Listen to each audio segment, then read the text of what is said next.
The council chamber orbited the neutron star in silent grandeur, its spires of polished crystal refracting the pale, deadly light into a kaleidoscope of shimmering patterns. Ambassador Thaler stood at the center, his long fingers drumming impatiently against the crystalline podium. Around him, the other councilmen whispered in low tones, voices laced with tension and unease.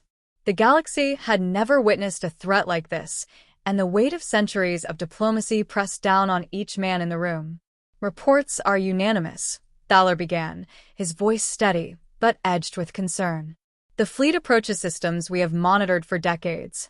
Their technology surpasses anything we have ever encountered. Our warships would be obliterated before the first volley lands." Consul Ryvar, a broad-shouldered veteran of countless interstellar skirmishes, slammed his hand against the side of his seat. "We cannot afford hesitation. If they reach the outer colonies, the balance of power will collapse. Every fleet, every outpost, they will fall as if we never existed." A younger figure, Envoy Zephin, stepped forward, his sharp eyes flicking across the chamber as if trying to read each councilman's thoughts. "And yet," he said carefully, "there is one variable that none of our calculations fully account for. One that might shift the balance without the need for direct engagement." Thaler's eyes narrowed. "Speak plainly, Zephin. We have little time." Zephin's voice was quieter now, almost a whisper that carried through the chamber with an unexpected weight. "Earth. We have kept it under observation for centuries, guided its development subtly. Its inhabitants, they are unpredictable, resourceful. The Council has consistently ruled against involving them in galactic affairs, yet under the right circumstances, they may prove pivotal." Ryvar's laughter was harsh and incredulous. "You suggest we gamble the galaxy's safety on a species barely leaving its own planet? We would be insane." "Perhaps," Zephin admitted, "but consider, this fleet is not just another rival power.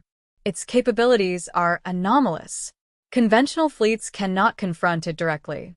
Yet humans adapt faster than we anticipate. Their ingenuity has surpassed expectations on multiple occasions." Thaler's expression hardened. "The rules exist for a reason. Earth is off-limits. We cannot risk exposure. Their interference could create chaos beyond our control. The very fabric of the Council's authority is at stake." Zephin's gaze did not waver. "I understand your caution. But caution alone will not preserve our systems if the fleet continues its advance. We must consider alternatives before our warships are rendered useless." The chamber fell silent, the only sound the low hum of the station's energy fields, a subtle reminder of the neutron star's immense gravitational pull just beyond the outer shields.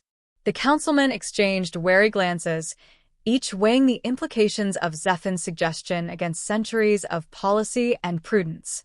From a shadowed corner, an aide stepped forward, voice trembling despite his best efforts to maintain composure. "Ambassadors, the fleet, it may already be aware of Earth. Reconnaissance probes have been detected near the Sol system, but their purpose is unclear. There may be no time to prepare or to decide." A murmur ran through the council. Thaler's jaw tightened. "If this is true, then the situation escalates far beyond our current protocols. Ryvar, your fleets must be ready to intercept if necessary, but we proceed with extreme discretion. Zephin, continue monitoring Earth. Report only anomalies that cannot be ignored, and ensure no direct intervention occurs." Ryvar's gaze burned into the floor, the tension coiling like a living thing inside him. "And if the humans act before we can?" Thaler's answer was a low, deliberate warning. "Then we observe, we prepare, and we hope that their capacity for survival matches our expectations. The moment we involve them overtly, all control is lost." Zephin nodded, though his mind raced with possibilities. Earth's potential was a volatile factor, impossible to predict, yet undeniably compelling. In the span of a single century, humans had risen from fragile, scattered civilizations to a species capable of orbital travel, of probing the stars with instruments that rivaled the Council's own reconnaissance. If the fleet underestimated them, even slightly, the results could be monumental. The chamber lights dimmed subtly as Thaler's voice carried the weight of finality. Prepare contingency protocols. Maintain secrecy. The humans must remain unknowing for now. The survival of countless systems may depend upon it. The councilmen rose, exchanging no more than formal nods, their minds occupied with calculations, strategies, and the uneasy sense that the galaxy itself teetered on the edge of an unknown precipice. Outside the windows, the neutron star pulsed with quiet menace, a silent witness to the decisions that would shape the coming conflict. As the chamber emptied, Zephyr lingered, staring at the holographic projection of Earth rotating slowly in its orbit. For the first time in centuries, he felt the stirrings of anticipation. Not fear, not dread, but something closer to awe. Somewhere in the distance, the future was waiting, unpredictable and unformed, and perhaps it was human hands alone that would grasp it. The late afternoon sun slanted across the hangar bay, catching the metallic edges of Earth's newest reconnaissance vessel in a gleam that seemed almost deliberate, as if the stars themselves were casting their judgment. Captain Elias Monroe strode along the length of the ship, his worn leather flight jacket brushing against the cold steel floor. His eyes, sharp and calculating, scanned every panel, every conduit, ensuring no detail escaped him. Beside him, Dr. Adrian Frost carried a tablet glowing with streams of data that defied immediate comprehension. "You know," Adrian said, voice tight with restrained excitement, "I never thought I'd see anything like this in my lifetime. Not in the laboratory, not in textbooks. This is something entirely different." Elias smirked, though it did little to ease the tension coiling in his chest. "If by different you mean dangerous and probably sent by beings smarter than us by 100-fold, then yes, entirely different." Adrian's gaze shifted toward the sealed crash site at the far end of the bay. The alien probe lay encased in a transparent containment field, pulsing faintly with an inner blue light that seemed alive. Small circuits of energy arced across its surface intermittently, illuminating alien inscriptions that defied any known linguistic pattern. "Have you analyzed the readings?" Elias asked, stopping beside Adrian to peer over his shoulder. "Partially," Adrian admitted. "The energy signature doesn't match anything in our database. Its structure isn't bound by what we understand as conventional physics. And the moment I tried to access its internal core remotely, it reacted, almost like it was aware I was watching." Elias's expression hardened. "Then it's probably time to keep humans at arm's length from it. The last thing we need is a panic or worse, someone trying to disassemble it before we understand the consequences." A soft hum resonated through the hangar as the probe's energy pulsed faster, responding to some unseen cue. Elias took a cautious step back, instincts alert. "It's aware of us," he murmured. "Or something near us." Adrian's eyes widened. The readings indicate a signal originating from outside the solar system. Someone or something is observing it. Elias let out a slow, measured breath. "Then they've found us." The thought hung in the air, heavy with implications. Humanity had been watching the stars, sending small probes into neighboring systems, scanning for anomalies, and dreaming of the day it might stumble across intelligent life. No one had imagined the possibility that the discovery might come first, from something far beyond human understanding. Later, in the temporary command center adjacent to the hangar, Elias convened a small team of technicians and junior scientists. Their faces were drawn, eyes wide with awe and trepidation. On the central holoscreen, the probe's intricate design rotated slowly, emitting bursts of light that responded to the team's proximity. "This is not just a machine," Elias addressed them, his voice calm but firm. "It's a message. And the message is clear. We are being watched, tested, or perhaps warned." Adrian stepped closer to the projection. "I've managed to decode some of the temporal flux within its core. It's like a library of information, compressed in a form that our brains aren't built to comprehend naturally. The probe carries directives, warnings, coordinates, possibly even a threat. And it's all encoded to respond only to intelligent action, not random interference." Elias's hand went to his chin. "So, it's choosing who is capable of understanding. That could be us. Or it could be something else entirely. Either way, it won't wait forever.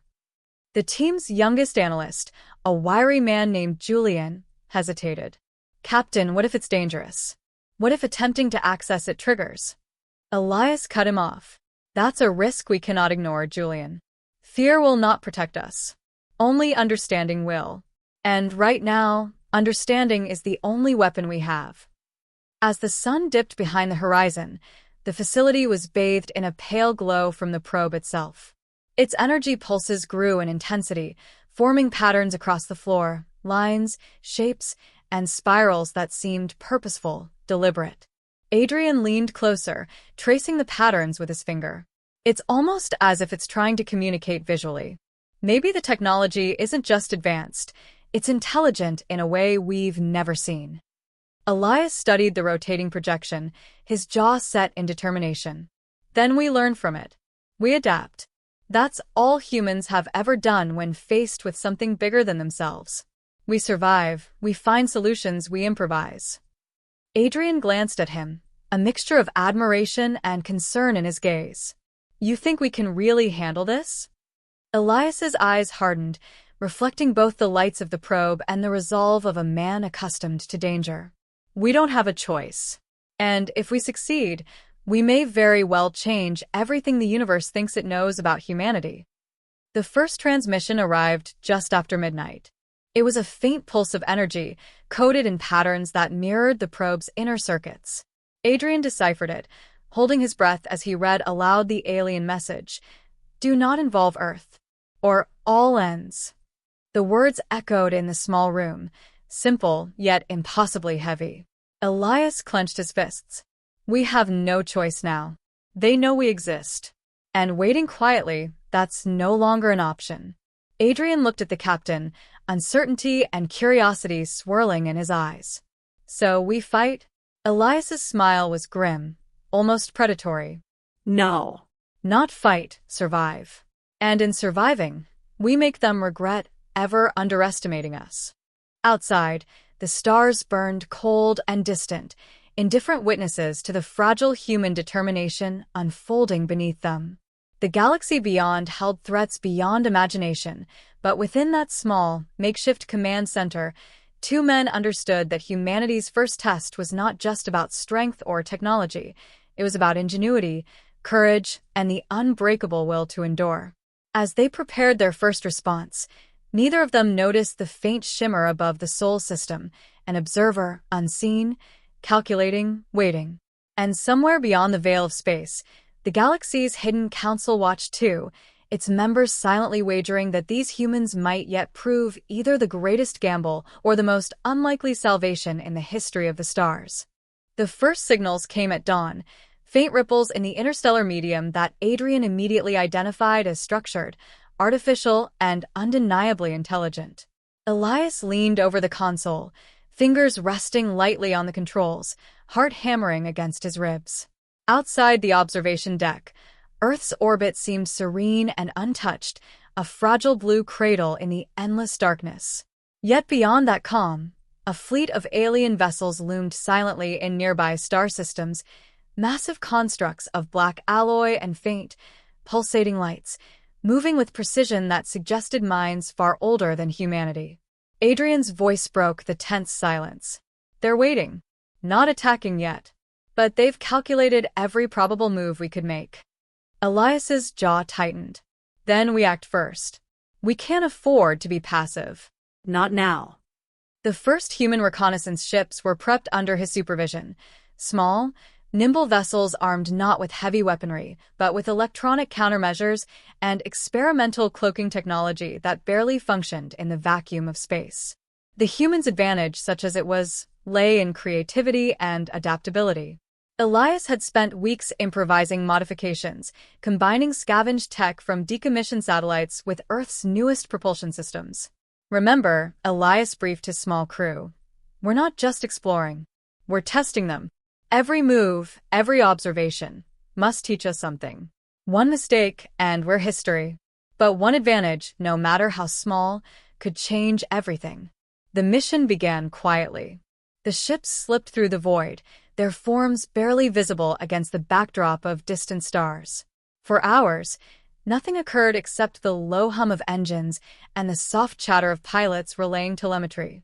Then, a subtle distortion appeared on the sensors, a ripple in the electromagnetic field that Adrian immediately recognized as a fleet-wide communication channel. "They're talking to each other," he said, astonished.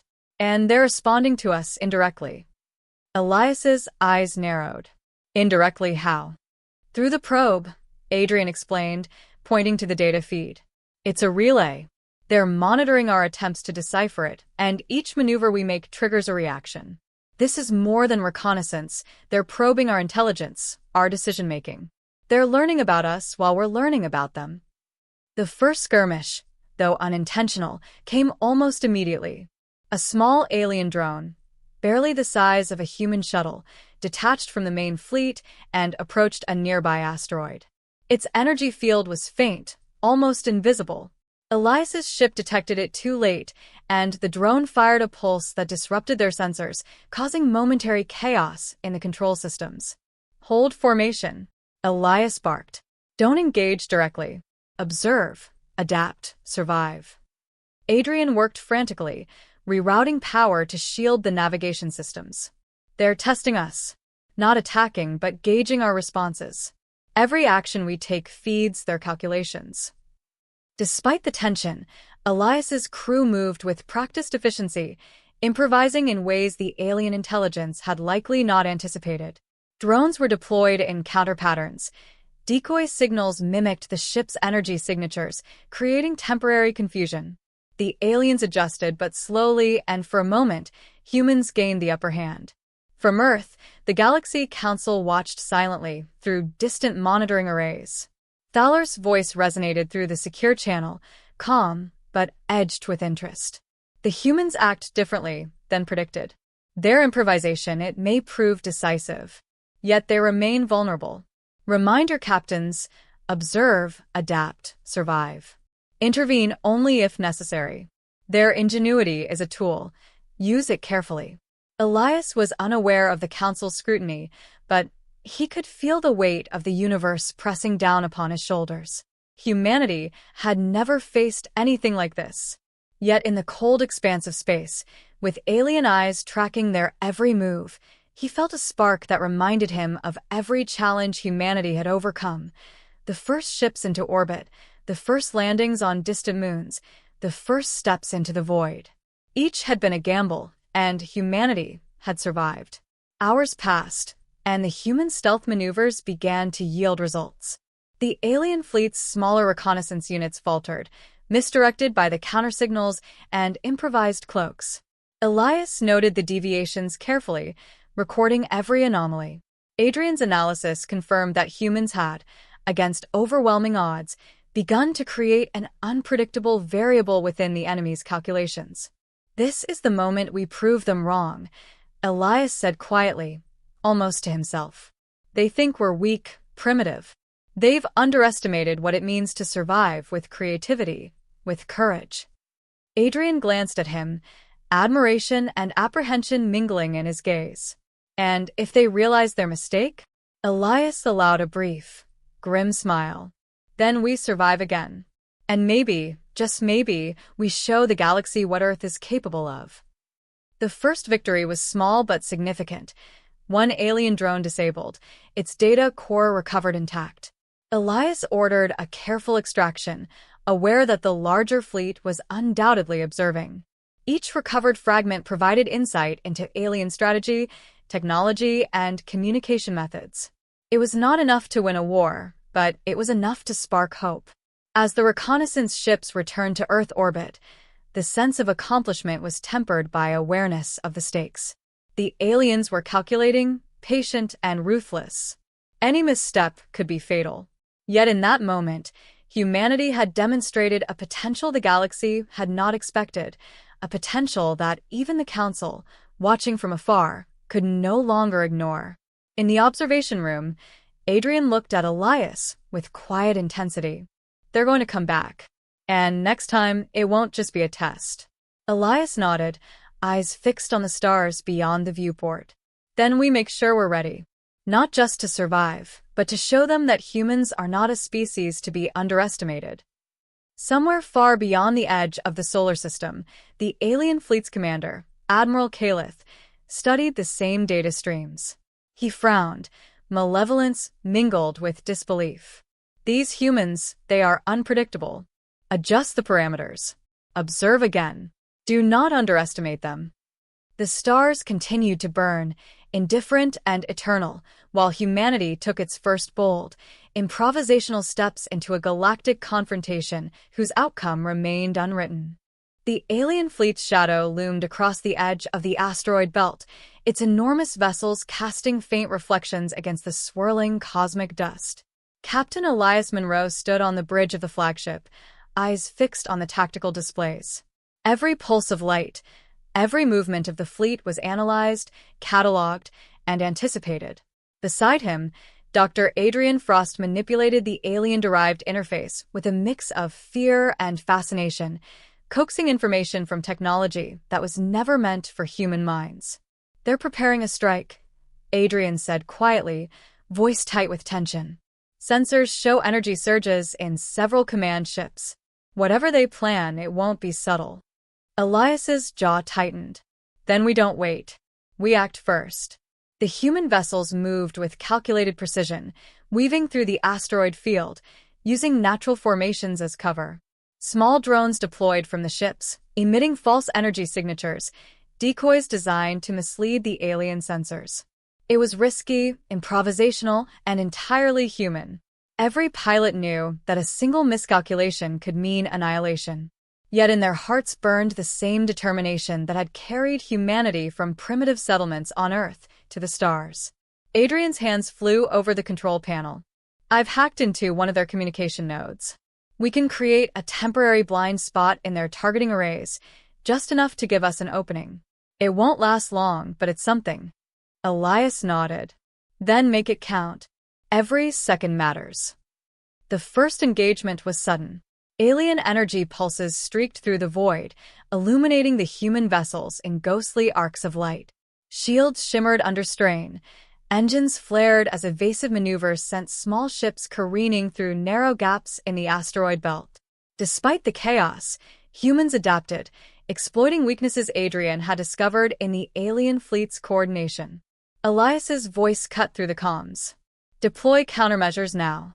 Draw them in this sector, then vanish into the belt. Keep them guessing." The aliens hesitated, calculating, adjusting, but human ingenuity proved faster.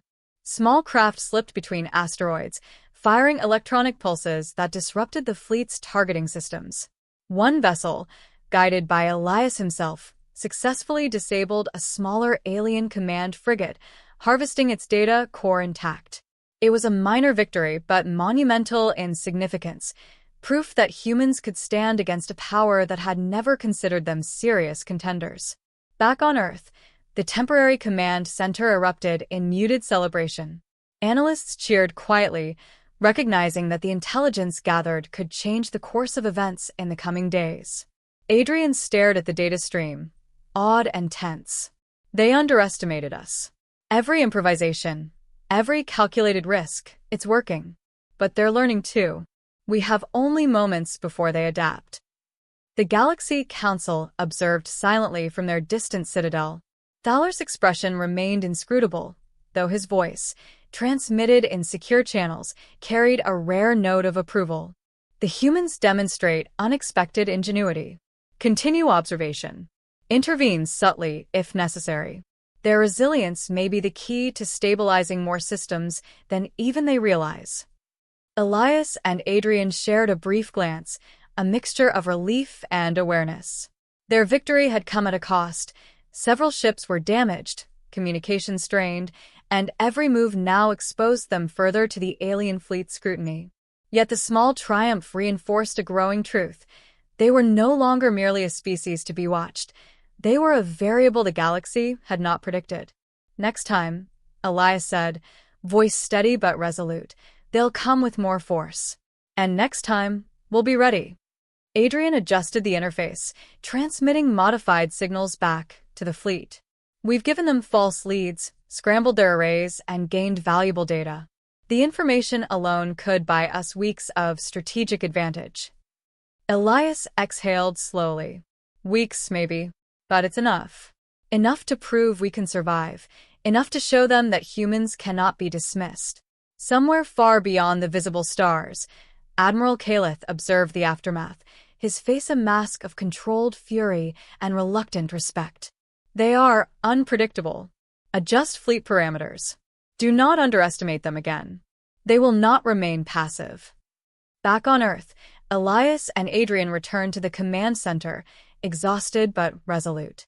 Adrian looked at the rotating holographic projection of the alien fleet, then back at the human vessels. They're patient, calculating, but we've made our mark. Elias's gaze lingered on the stars beyond the viewport. We've survived. And in surviving, we've sent a message. Humanity is not a species to be overlooked, not a species to be underestimated. This is only the beginning. The Council, observing quietly, made note of humanity's performance. Fowler's thoughts were measured, cautious, yet tinged with something he rarely allowed himself to feel: hope. If humans could endure, adapt, and innovate under pressure, then perhaps they were not just a wild card, they might be a force capable of shaping the galaxy's fate. The alien fleet retreated, temporarily, their strategy recalibrating in response to the humans' unexpected resistance. The stars, indifferent and eternal, bore witness to the fragile yet resolute species that had dared to confront the unknown and emerge victorious. Elias and Adrian stood together in the observation deck, aware that this victory was minor but symbolic. The galaxy was larger than they could comprehend, its forces older and more powerful than anything humanity had faced. Yet for the first time, the humans understood that survival depended not on brute strength or overwhelming firepower, but on courage, ingenuity, and the unyielding will to endure against impossible odds. And somewhere, deep in the shadows beyond known space, eyes both alien and council held watched, noting the rise of a species that might one day shape the course of the cosmos itself.